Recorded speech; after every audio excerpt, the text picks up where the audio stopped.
ವಿಧಾನಮಂಡಲದ ಅಧಿವೇಶನ ಮಾರ್ಚ್ 3ರಿಂದ ಪ್ರಾರಂಭವಾಗಲಿದ್ದು ನೂತನ ವರ್ಷದ ಮೊದಲನೇ ಅಧಿವೇಶನವಾಗಿರುವುದರಿಂದ ರಾಜ್ಯಪಾಲರು 3ನೇ ತಾರೀಕಿನಂದು ಜಂಟಿ ಸದನವನ್ನು ಉದ್ದೇಶಿಸಿ ಭಾಷಣ ಮಾಡಲಿದ್ದಾರೆ. ಮಂಗಳವಾರದಿಂದ ಗುರುವಾರದವರೆಗೆ ರಾಜ್ಯಪಾಲರು ಭಾಷಣದ ಮೇಲೆ ಚರ್ಚೆ ನಡೆಸಿದ್ದು ಮಾರ್ಚ್ 27ರಂದು 2025-26ನೇ ಸಾಲಿನ ಆಯವ್ಯಯವನ್ನು ಮಂಡಿಸಲಾಗುವುದು ಎಂದು ಮುಖ್ಯಮಂತ್ರಿ ಸಿದ್ದರಾಮಯ್ಯ ತಿಳಿಸಿದರು.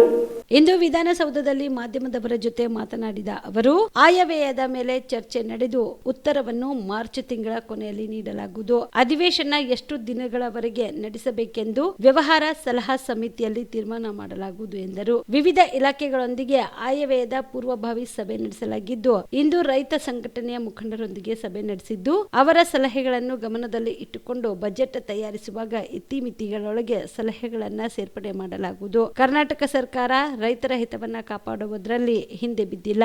ಯಾವತ್ತೂ ರೈತರ ಪರವಾಗಿದ್ದು ಕೃಷಿ ಕ್ಷೇತ್ರದ ಬೆಳವಣಿಗೆಗೆ ಪೂರಕವಾಗಿ ಇರಲಿದೆ ಎಂದು ಸಿಎಂ ತಿಳಿಸಿದರು. ಮಾರ್ಚ್ 2025 3ನೇ ತಾರೀಕಿನಿಂದ ಅಸೆಂಬ್ಲಿ ಪ್ರಾರಂಭ ಆಗ್ತದೆ. ಹೊಸ ವರ್ಷದಲ್ಲಿ ಮೊದಲನೇ ಅಧಿವೇಶನ ಆದದ್ರಿಂದ 3ನೇ ತಾರೀಕು ರಾಜ್ಯಪಾಲರ ಭಾಷಣ ಮಂಡಿಸ್ತಾರೆ. ಅವರು ರಾಜ್ಯಪಾಲರ ಭಾಷಣ ಮಂಡಿಸ್ತಾರೆ. ಅದರ ಮೇಲೆ ಚರ್ಚೆ ಮಂಗಳವಾರ, ಬುಧವಾರ, ಗುರುವಾರ ನಡೀತದೆ. ಶುಕ್ರವಾರ ಅಂದರೆ 7ನೇ ತಾರೀಕು ಶುಕ್ರವಾರ 25-26ನೇ ಸಾಲಿನ ಆಯವ್ಯಯವನ್ನು ಮಂಡಿಸ್ತೇನೆ. 25-26ನೇ ಸಾಲಿನ ಆಯವ್ಯಯ ಮುಂಗಡ ಪತ್ರವನ್ನು ಮಂಡಿಸ್ತೇನೆ. ತಾಳೆಯ ಏನು ಒಳ್ಳೆ ಬೆಂಕಿ ಬಿದ್ದವನ್ನ ಗಡ್ತಿಲ್ಲ. ಅದರ ಮೇಲೆ ಚರ್ಚೆ ನಡೆದು ಅದಕ್ಕೆ ಉತ್ತರನ ಮಾರ್ಚ್ ತಿಂಗಳ ಕೊನೆಯಲ್ಲಿ ಕೊಡ್ತೇನೆ. ಗೊತ್ತಾಯ್ತಾ? ಆಮೇಲೆ ಎಷ್ಟು ದಿನ ನಡೆಸಬೇಕು ಅನ್ನೋದ್ರ ಬಗ್ಗೆ ಬಿಸ್ನೆಸ್ ಅಡ್ವೈಸರಿ ಕಮಿಟಿನಲ್ಲಿ ತೀರ್ಮಾನ ಮಾಡ್ತೀವಿ. ಇವತ್ತು ನಾನು ಬೇರೆ ಬೇರೆ ಇಲಾಖೆಗಳ ಜೊತೆಯಲ್ಲೆಲ್ಲ ಸಭೆ ಮಾಡಿದ್ದೀನಿ. ನನಗೆ ಕಾಲು ನೋವಾಗಿದ್ದರೂ ಕೂಡ, ಮಂಡಿ ನೋವಾಗಿದ್ದರೂ ಕೂಡ ಮನೆಯಲ್ಲೇ ಬೇರೆ ಬೇರೆ ಮೀಟಿಂಗ್ಗಳು ಮಾಡಿದ್ದೀನಿ. ಇವತ್ತು ಜಾಸ್ತಿ ಜನ ಬರ್ತಾರೆ ಅನ್ನೋದಕ್ಕೋಸ್ಕರ ಇಲ್ಲಿ ಬಂದಿದ್ದೇನೆ. ರೈತ ಸಂಘಟನೆಗಳು ಎಲ್ಲ ಮುಖಂಡರುಗಳೆಲ್ಲ ಬಂದಿದ್ದರು. ಅವರ ಅಭಿಪ್ರಾಯಗಳನ್ನು ಕೊಟ್ಟಿದ್ದಾರೆ. ನಾವು ಅವ್ರ ಸಲಹೆಗಳನ್ನು ಗಮನದಲ್ಲಿ ಇಟ್ಟುಕೊಂಡು ಬಜೆಟ್ ತಯಾರು ಮಾಡುವಾಗ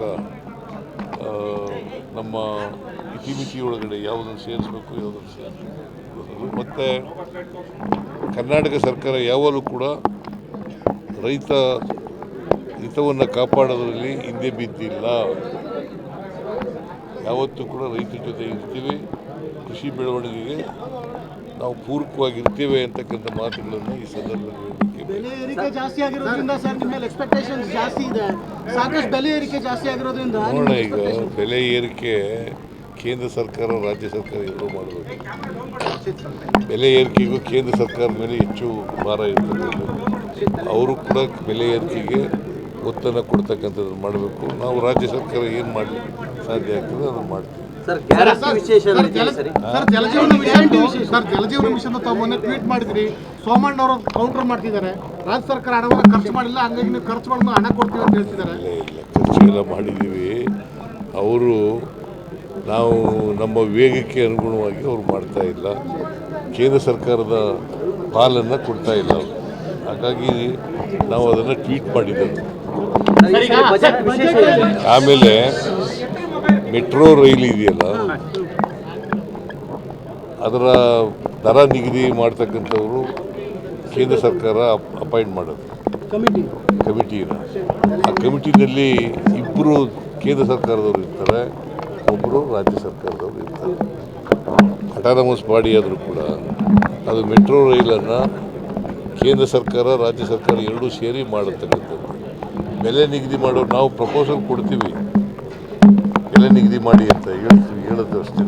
ಬಟ್ ನಿಮ್ಮ ಮನೆಯಲ್ಲಿ ಮದುವೆ ಇದೆಯಾ? ಮದುಮಗ ಸೇರಿದಂತೆ ಸಂಬಂಧಿಕರಿಗೆ, ಸ್ನೇಹಿತರಿಗೆ ಬಟ್ಟೆ ಖರೀದಿ ಮಾಡೋದಿದೆಯಾ? 10 ಅಂಗಡಿಗೆ ಹೋಗಿ ಬಟ್ಟೆ ಹುಡುಕುವ ಬದಲು ಎಲ್ಲಾ ರೀತಿಯ ಹಬ್ಬಗಳ, ಮದುವೆ, ಶುಭ ಸಮಾರಂಭ ಸೇರಿದಂತೆ ಎಲ್ಲಾ ರೀತಿಯ ಬಟ್ಟೆಗಳು ಇದೀಗ ಒಂದೇ ಸೂರಿನಡಿಯಲ್ಲಿ ಕಲ್ಪಿಸಿದ್ದಾರೆ. ಹಾಗಾದ್ರೆ ಚಿಂತೆ ಬಿಡಿ. ನಿಮ್ಮ ಕಲಬುರಗಿಯಲ್ಲಿ ಮೀರಾ ಮೆನ್ಸ್ ಅವೆನ್ಯೂ ಪುರುಷರ ಬಟ್ಟೆಗಳಿರುವ ಬೃಹತ್ ಶೋರೂಮ್ ಪ್ರಾರಂಭಿಸಿದ್ದಾರೆ.